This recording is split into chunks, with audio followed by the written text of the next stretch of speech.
ডায়াবেটিসের ম্যানেজমেন্টের ক্ষেত্রে খুবই একটা গুরুত্বপূর্ণ পার্ট হলো ডায়েট এবং লাইফস্টাইল মডিফিকেশন। ডায়াবেটিস হলে কি খাবার খেতে পারবেন এবং কি খাবার খেতে পারবেন না বা কি করলে রক্তে শর্করার মাত্রা কন্ট্রোলে থাকবে, আসুন আজকে আমরা জেনে নিই। হ্যালো এভরিওয়ান, আমি ডক্টর সুমন। আজ আপনাদের সাথে আলোচনা করব ডায়াবেটিসের ডায়েট এবং লাইফস্টাইল মডিফিকেশন সম্পর্কে। ডায়াবেটিসের ডায়েট খুবই গুরুত্বপূর্ণ। ডায়েটের ক্ষেত্রে বলা হয়ে থাকে যে রোজ সঠিক সময়ে সঠিক পরিমাণ সঠিক খাবার খাওয়া ব্লাড সুগার লেভেলকে কন্ট্রোলে রাখতে সাহায্য করে। তাহলে এই সঠিক খাবার এবং সঠিক সময়টা কি, আসুন আজকে আমরা জানব। প্রথমত, কার্বোহাইড্রেট জাতীয় খাবার। যেহেতু কার্বোহাইড্রেট জাতীয় খাবার রক্তে গ্লুকোজের পরিমাণ বৃদ্ধি করেই থাকে, কিন্তু কিছু খাবার থাকে যেগুলো কার্বোহাইড্রেট জাতীয় হলেও তাদের গ্লাইসেমিক ইন্ডেক্স কম, অর্থাৎ সেগুলো খেলে রক্তে গ্লুকোজের মাত্রা কম বৃদ্ধি পায়। সেই সব খাবারগুলোই ডায়াবেটিস রোগীদের ক্ষেত্রে বেশি আমরা খেতে পরামর্শ দিয়ে থাকি। তাহলে কি খাবার এগুলো? যেমন ব্রাউন রাইস বা আটার রুটি, ওটস, মিলেটস, এইসব জাতীয় খাবার সাধারণত লো গ্লাইসেমিক ইন্ডেক্স, যা কিন্তু রক্তে শর্করার মাত্রা বেশি বৃদ্ধি করে না। তবে এক্ষেত্রে বিভিন্ন হাই গ্লাইসেমিক ইন্ডেক্স জাতীয় খাবার যেমন চিনি, মিষ্টি, কেক, পেস্ট্রিজ, ফাস্ট ফুড, এইসব জাতীয় খাবারকে সম্পূর্ণভাবে অ্যাভয়েড করতে হবে। এইসব খাবারের ফলে রক্তে গ্লুকোজের মাত্রা অতিরিক্ত বৃদ্ধি পায়, যা আপনার গ্লুকোজ কন্ট্রোলকে ব্যাহত করবে যদি আপনার ডায়াবেটিস থাকে। এরপর আসি প্রোটিন জাতীয় খাবার। অনেকেই বলেন আমার ডায়াবেটিস হয়েছে, তাহলে কি আমার মাছ মাংস খাওয়া বন্ধ? না, ডায়াবেটিস হলে প্রোটিন, যেহেতু আমরা শর্করা জাতীয় খাবারটা কম খেতে হবে, তাই প্রোটিন মেন সোর্স অফ খাবার হিসেবে ইউজ করা যেতে পারে। প্রোটিনের মধ্যে কুসুম ছাড়া ডিম, বিভিন্ন মাছ, ইভেন সামুদ্রিক মাছও আপনি খেতে পারেন। এছাড়া চিকেনের মধ্যে চর্বি ছাড়া চিকেন খেলে ডায়াবেটিসের ক্ষেত্রে উপযোগী। বেশি চর্বি বা তেলে ভাজা চিকেন অ্যাভয়েড করার চেষ্টা করবেন। এটা রক্তে গ্লুকোজের মাত্রাকে ব্যাহত করতে পারে। এছাড়াও বিভিন্ন পনির, সয়াবিন বা ডাল জাতীয় খাবার গ্লুকোজের মাত্রাকে নিয়ন্ত্রণে সাহায্য করে এবং আপনাকে শক্তি প্রদানেও সাহায্য করতে পারে। দেখা গেছে দই, বিশেষত টক দই, রক্তে গ্লুকোজের মাত্রা নিয়ন্ত্রণে কিন্তু সাহায্য করে। তাই আপনি রোজ অল্প পরিমাণে টক দই খেতে পারেন। এবার আসি ফ্যাট বা তেল জাতীয় খাবার।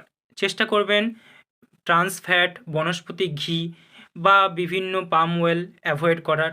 সর্ষের তেলে এবং অল্প তেলে রান্না করে খাওয়ার চেষ্টা করবেন। বেশি ভাজাভুজি, বাইরের খাবার, ফাস্ট ফুড বা তেলে ভাজার কোনো খাবার অ্যাভয়েড করলেই আপনার পক্ষে ভালো। এটা যেমন আপনার গ্লাইসেমিক কন্ট্রোলকেও হেল্প করে, তার সাথে ডায়াবেটিস থাকলে যে অন্য কমপ্লিকেশন, কোলেস্টেরল বাড়া বা অ্যাথেরোস্ক্লেরোসিস বা হার্ট ডিজিজ, সেগুলো থেকেও আপনাকে কিন্তু প্রোটেকশন দেবে। এবার আসি ডায়াবেটিসের ক্ষেত্রে খুবই উপযোগী কিছু খাবার, যেটা হলো ফ্রুটস অ্যান্ড ভেজিটেবলস। কি ফল খেতে পারবেন এবং কি সবজি খেতে পারবেন?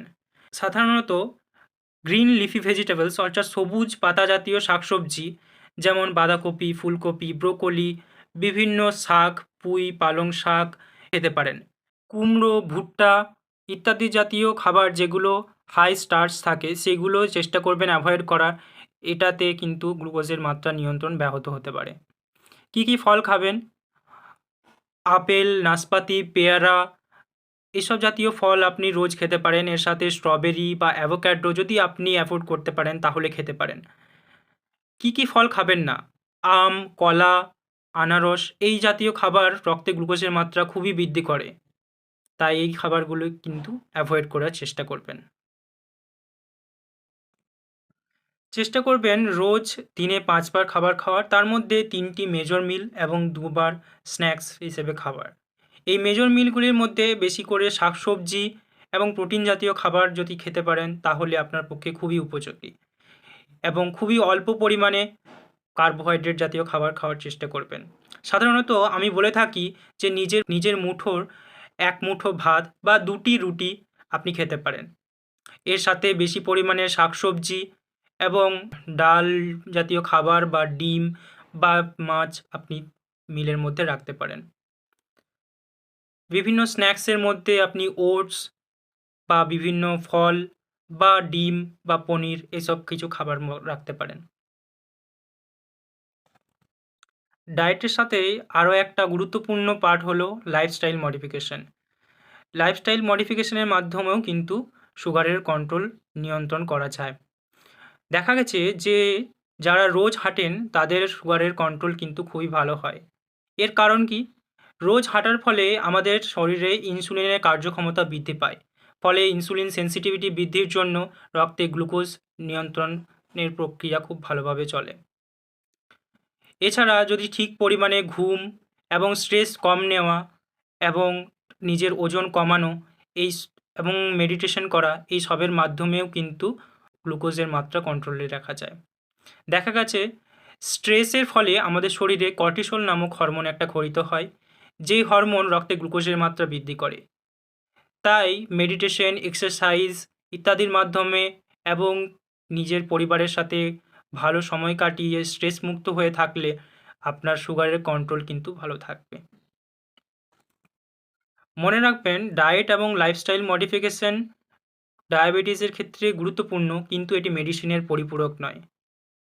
চিকিৎসকের পরামর্শ ছাড়া কখনোই মেডিসিন বন্ধ করবেন না এবং নিয়মিত ব্লাড সুগার লেভেল চেক করাতে থাকবেন।